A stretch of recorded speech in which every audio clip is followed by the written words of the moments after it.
Exodus 11 The plague on the firstborn. Now the Lord had said to Moses, I will bring one more plague on Pharaoh and on Egypt. After that, he will let you go from here, and when he does, he will drive you out completely. Tell the people that men and women alike are to ask their neighbors for articles of silver and gold. The Lord made the Egyptians favorably disposed toward the people, and Moses himself was highly regarded in Egypt by Pharaoh's officials and by the people. So Moses said, This is what the Lord says. About midnight I will go throughout Egypt. Every firstborn son in Egypt will die, from the firstborn son of Pharaoh, who sits on the throne, to the firstborn son of the female slave, who is at her handmill, and all the firstborn of the cattle as well. There will be loud wailing throughout Egypt, worse than there has ever been or ever will be again. But among the Israelites not a dog will bark at any person or animal. Then you will know that the Lord makes a distinction between Egypt and Israel. All these officials of yours will come to me, bowing down before me and saying, Go, you and all the people who follow you. After that I will leave. Then Moses, hot with anger, left Pharaoh. The Lord had said to Moses, Pharaoh will refuse to listen to you, so that my wonders may be multiplied in Egypt. Moses and Aaron performed all these wonders before Pharaoh, but the Lord hardened Pharaoh's heart, and he would not let the Israelites go out of his country.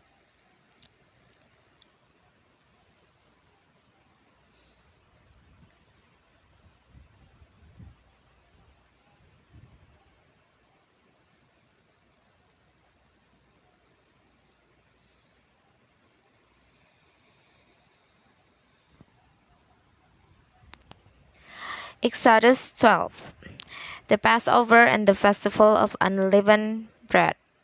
The Lord said to Moses and Aaron in Egypt, This month is to be for you the first month of your year.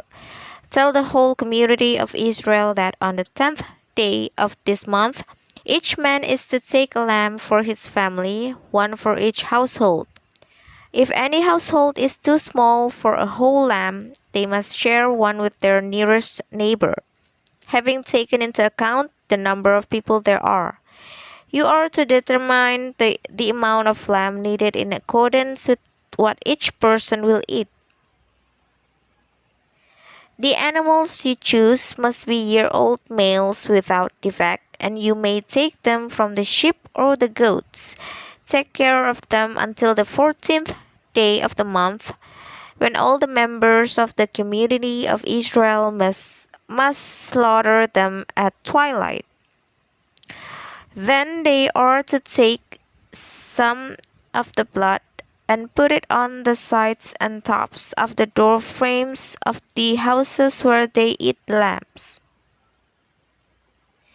That same night they are to eat the meat roasted over the fire, along with bitter herbs and bread made without yeast. Do not eat the meat raw or boiled in water, but roast it over a fire, with the head, legs, and internal organs. Do not leave any of it till morning. If some is left till morning, you must burn it. This is how you are to eat it, with your cloak tucked into your belt, your sandals on your feet, and your staff in your hand. Eat it in haste. It is the Lord's Passover. On that same night I will pass through Egypt and strike down every firstborn of both people and animals. And I will bring judgment on all the gods of Egypt. I am the Lord. The blood will be a sign for you on the houses where you are, and when I see the blood, I will pass over you. No destructive plague will touch you when I strike Egypt. This is a day you are to commemorate. For the generations to come you shall celebrate it as a festival to the Lord, a lasting ordinance. For 7 days you are to eat bread made without yeast. On the first day remove the yeast from your houses. For whoever eats anything with yeast in it from the first day through the seventh must be cut off from Israel. On the first day hold a sacred assembly, and another one on the seventh day. Do no work at all on these days, except to prepare food for everyone to eat.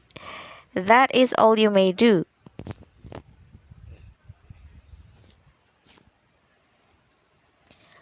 Celebrate the festival of unleavened bread, because it was on this very day that I brought your divisions out of Egypt. Celebrate this day as a lasting ordinance for the generations to come. In the first month you are to eat bread made without yeast, from the evening of the 14th day until the evening of the 21st day. For 7 days no yeast is to be found in your houses, and anyone, whether foreigner or native born, who eats anything with yeast in it must be cut off from the community of Israel. Eat nothing made with yeast. Wherever you live, you must eat unleavened bread.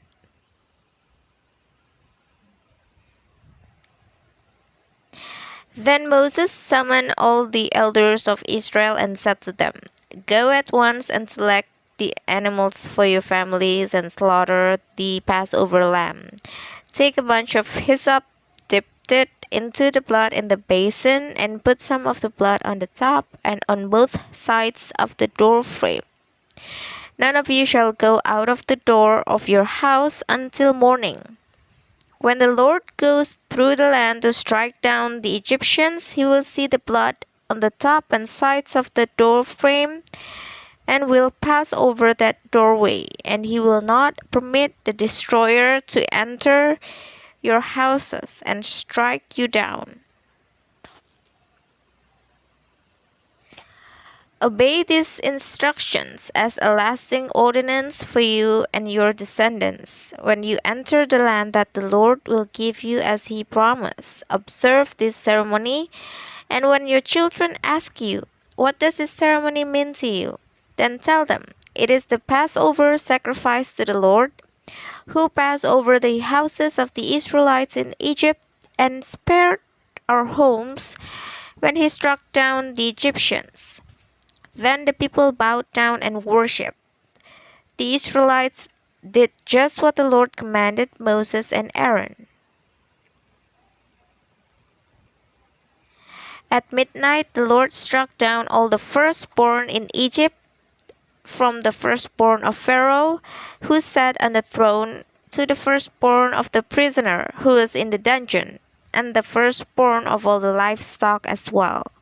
Pharaoh and all his officials and all the Egyptians got up during the night, and there was loud wailing in Egypt, for there was not a house without someone dead.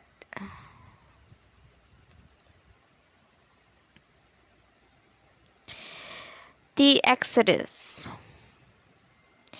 During the night Pharaoh summoned Moses and Aaron and said, Up, leave my people, you and the Israelites. Go, worship the Lord as you have requested. Take your flocks and herds as you have said, and go, and also bless me. The Egyptians urged the people to hurry and leave the country, for otherwise they said, We will all die. So the people took their dough before the yeast was added, and carried it on their shoulders in kneading troughs, wrapped in clothing. The Israelites did as Moses instructed, and asked the Egyptians for articles of silver and gold and for clothing. The Lord had made the Egyptians favorably disposed toward the people, and they gave them what they asked for. So they plundered the Egyptians. The Israelites journeyed from Ramesses to Succoth. There were about 600,000 men on foot, besides women and children. Many other people went up with them, and also large droves of of livestock, both flocks and herds. With the dough the Israelites had brought from Egypt, they baked loaves of unleavened bread. The dough was without yeast because they had been driven out of Egypt and did not have time to prepare food for themselves. Now the length of time the Israelite people lived in Egypt was 430 years. At the end of the 430 years, to the very day, all the Lord's divisions left Egypt, because the Lord kept vigil that night to bring them out of Egypt. On this night, all the Israelites are to keep vigil, to honor the Lord for the generations to come. Passover restrictions. The Lord said to Moses and Aaron, "These are the regulations for the Passover meal. No foreigner may eat it. Any slave you have bought may eat it after you have circumcised him, but a temporary resident or a hired worker may not eat it. It must be eaten inside the house. Take none of the meat outside the house. Do not break any of the bones. The whole community of Israel must celebrate it. A foreigner residing among you who wants to celebrate the Lord's Passover must have all the males in his household circumcised. Then he may take part like one born in the land. No uncircumcised male may eat it. The same law applies both to the native born and to the foreigner residing among you." All the Israelites did just what the Lord had commanded Moses and Aaron, and on that very day the Lord brought the Israelites out of Egypt by their divisions.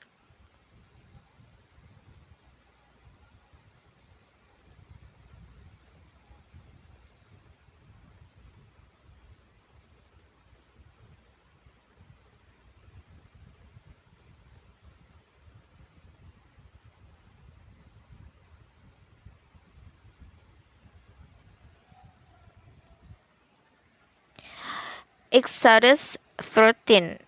Consecration of the firstborn. The Lord said to Moses, "Consecrate to me every firstborn male. The first offspring of every womb among the Israelites belongs to me, whether human or animal." Then Moses said to the people, "Commemorate this day, the day you came out of Egypt, out of the land of slavery, because the Lord brought you out of it with a mighty hand. Eat nothing containing yeast. Today, in the month of Aviv, you are living, when the Lord brings you into the land of the Canaanites, Hittites, Amorites, Hivites, and Jebusites, the land he swore to your ancestors to give you, a land flowing with milk and honey. You are to observe this ceremony in this month. For 7 days eat bread made without yeast, and on the seventh day hold a festival to the Lord. Eat unleavened bread during those 7 days. Nothing with yeast in it is to be seen among you. Nor shall any yeast be seen anywhere within your borders. On that day tell your son, I do this because of what the Lord did for me when I came out of Egypt. This observance will be for you like a sign on your hand and a reminder on your forehead that this law of the Lord is to be on your lips. For the Lord brought you out of Egypt with his mighty hand. You must keep this ordinance at the appointed time, year after year."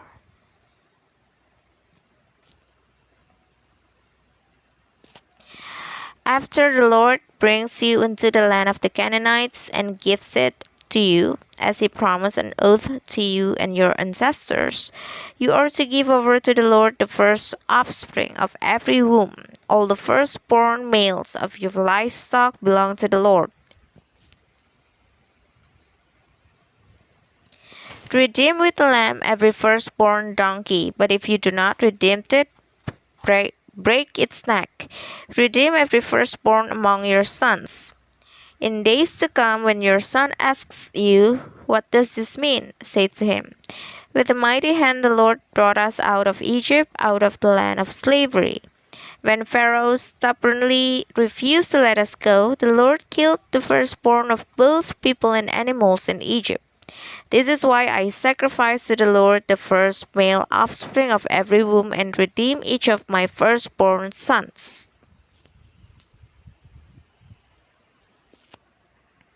And it will be like a sign on your hand and a symbol on your forehead that the Lord brought us out of Egypt with his mighty hand. Crossing the sea. When Pharaoh let the people go, God did not lead them on the road through the Philistine country, though that was shorter. For God said if they face war, they might change their minds and return to Egypt. So God led the people around by the desert road toward the Red Sea. The Israelites went up out of Egypt ready for battle. Moses took the bones of Joseph with him because Joseph had made the Israelites swear an oath. He had said, God will surely come to your aid, and then you must carry my bones up with you from this place. After leaving Succoth, they camped at Etham on the edge of the desert. By day the Lord went ahead of them in a pillar of cloud to guide them on their way, and by night in the pillar of fire to give them light, so that they could travel by day or night. Neither the pillar of cloud by day nor the pillar of fire by night left its place in front of the people.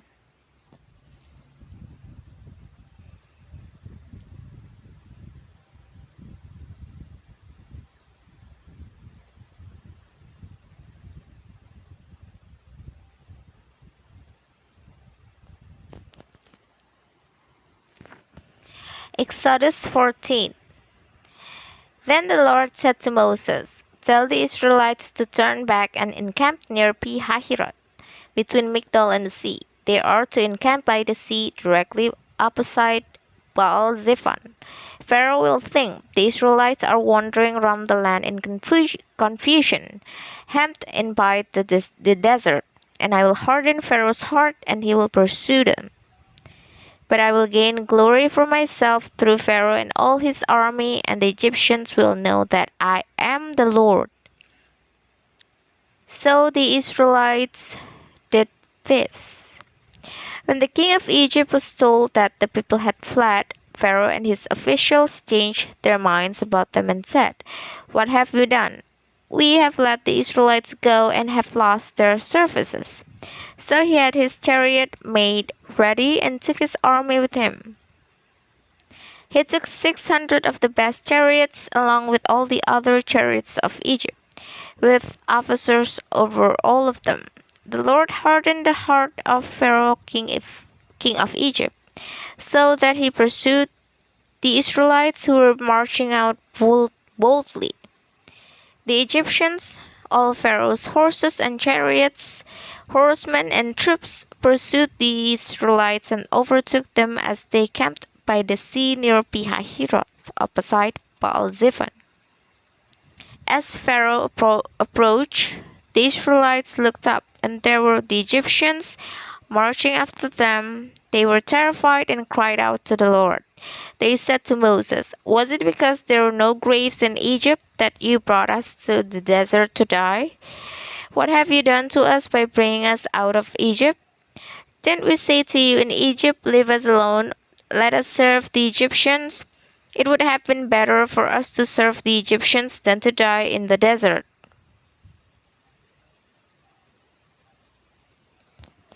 Moses answered the people, Do not be afraid. Stand firm, and you will see the deliverance the Lord will bring you today.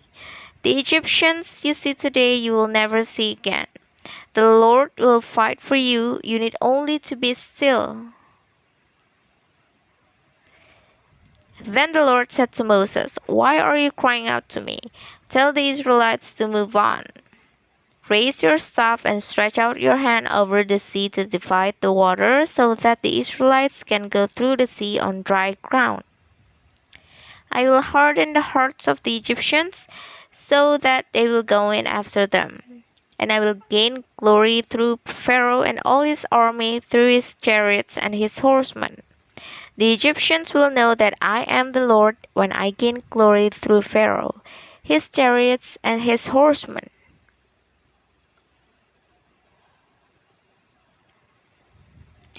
Then the angel of God, who had been traveling in front of Israel's army, withdrew and went behind them.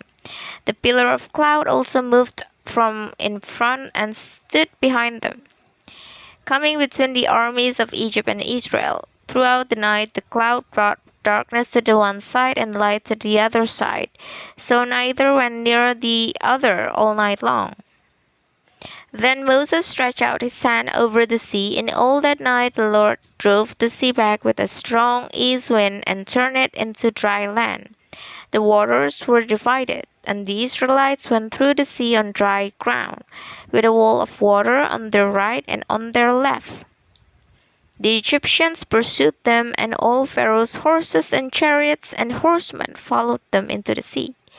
During the last watch of the night, the Lord looked down from the pillar of fire and cloud at the Egyptian army and threw it into confusion. He jammed the wheels of their chariots so that they had difficulty driving. And the Egyptians said, "Let's get away from the Israelites. The Lord is fighting for them against Egypt." Then the Lord said to Moses, "Stretch out your hand over the sea so that the waters may flow back over the Egyptians and their chariots and horsemen."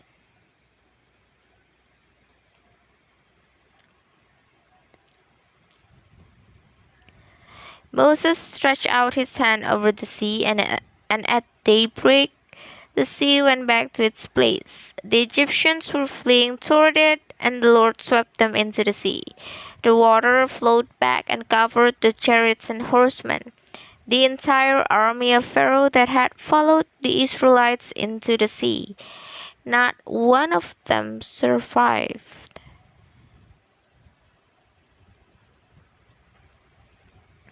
But the Israelites went through the sea on dry ground, with a wall of water on their right and on their left. That day the Lord saved Israel from the hands of the Egyptians, and Israel saw the Egyptians lying dead on the shore. And when the Israelites saw the mighty hand of the Lord displayed against the Egyptians, the people feared the Lord and put their trust in him and in Moses his servant.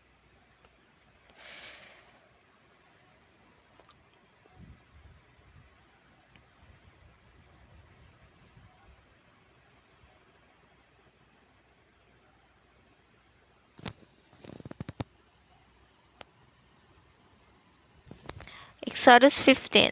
The song of Moses and Miriam. Then Moses and the Israelites sang this song to the Lord. "I will sing to the Lord, for he is highly exalted. Both horse and driver he has hurled into the sea. The Lord is my strength and my defense. He has become my salvation. He is my God, and I will praise him, my father's God, and I will exalt him. The Lord is a warrior, the Lord is his name. Pharaoh's chariots and his army he has hurled into the sea. The best of Pharaoh's officers are drowned in the Red Sea. The deep waters have covered them, they sank to the depths like a stone. Your right hand, Lord, was majestic in power.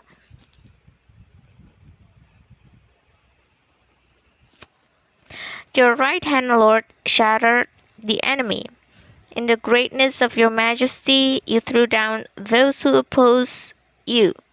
You unleashed your burning anger, it consumed them like stubble. By the blast of your nostrils, the waters piled up. The surging waters stood up like a wall. The deep waters congealed in the heart of the sea. The enemy boasted, "I will pursue, I will overtake them. I will divide the spoils. I will gorge myself on them. I will draw my sword, and my hand will destroy them." But you blew with your breath, and the sea covered them. They sank like lead in the mighty waters. Who among the gods is like you, Lord? Who is like you, majestic in holiness, awesome in glory, working wonders. You stretch out your right hand, and the earth swallows your enemies. In your unveiling love, you will lead the people you have redeemed. In your strength, you will guide them to your holy dwelling. The nations will hear and tremble. Anguish will grip the people of Philistia. The chiefs of Edom will be terrified. The leaders of Moab will be seized with trembling. The people of Canaan will melt away. Terror and dread will fall on them. By the power of your arm, they will be as still as a stone, until your people pass by, Lord. Until the people you bought pass by, you will bring them in and plant them on the mountain of your inheritance, the place, Lord, you made for your dwelling. The sanctuary, Lord, your hands establish. The Lord reigns forever and ever. When Pharaoh's horses, chariots, and horsemen went into the sea, the Lord brought the waters of the sea back over them. But the Israelites walked through the sea on dry ground. Then Miriam the prophet, Aaron's sister, took a timbrel in her hand, and all the women followed her with timbrels and dancing. Miriam sang to them, "Sing to the Lord, for he is highly exalted. Both horse and driver he has hurled into the sea." The waters of Marah and Elim. Then Moses led Israel from the Red Sea, and they went into the desert of Shur. For 3 days they traveled in the desert without finding water. When they came to Marah, they could not drink its water because it was bitter. That is why the place is called Marah. So the people grumbled against Moses, saying, "What are we to drink?" Then Moses cried out to the Lord, and the Lord showed him a piece of wood.